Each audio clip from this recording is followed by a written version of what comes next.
This video is to show some of the different functionalities of the global search function in Salesforce Lightning. Up at the top, we have this search bar, which is the global search bar, and you should be able to access it regardless of what tab you are in. So if we go up here, click on it, you have different options. This could be your most recently viewed service agreement records, and maybe some of the views that you have when viewing your service agreements. So we're going to go ahead and first start with how to search by a department. So if you know how your department is coded in Cactus, then you can simply type it in and all the records with that department should be pulled up. For example, pediatrics has abbreviation that they use a lot for their departments and specialties, which is just PEDS. So instead of clicking on any of these different options that I get when I first type in PEDS, all I'm going to do is stay in the search bar and press enter. Now we come to this page with a few different options. First, we're always going to see the records for service agreements. If we go down a little bit, agreement requests, Cactus folders. So the list keeps going, but the one that is going to be useful to everybody is likely going to be the service agreements. So over here, this column, if we select the service agreements tab, now we're going to get an expanded view of all the records that contain PEDS somewhere. So if we select on this first one, we get to here, we get to the record, and we can see up at the top, the department is going to be PEDS with that abbreviation, and the specialty is infectious disease.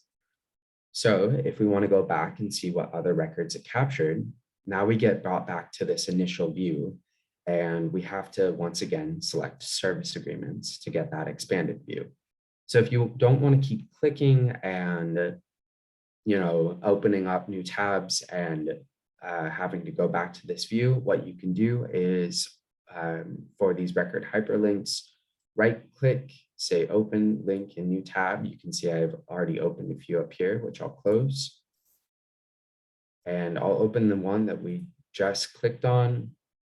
So now the second one in the list was pulled because it has that abbreviation PEDS, and the specialty is hematology oncology. So this works very, very well for PEDS. It can work well for any department as long as you know how it's coded. We can see that there are a few different columns in here. These columns are static, meaning that you can't change or get rid of them. So if you're searching for by a PSA, name of other party is going to be relevant to you, and name of affiliate you can ignore. Likewise, if you are searching for a TAA, name of other party, you can simply minimize it by just selecting and dragging to close off this tab and get an expanded view of name of affiliate. Over here, we have a few more helpful columns such as agreement end date and amendment end date. So if we select one of these just once, now I am sorting by the record that has the furthest out agreement end date for PEDS, and that isn't for another 2 years until October 2023. And we can go down the list and we can start to see some of the ones that might be expiring sooner or later. Same deal with the amendment end date. We can also search by that. So that's a really good way to capture all of your records and make sure you're not missing anything. Thank you for watching, and don't forget to check out our other helpful videos.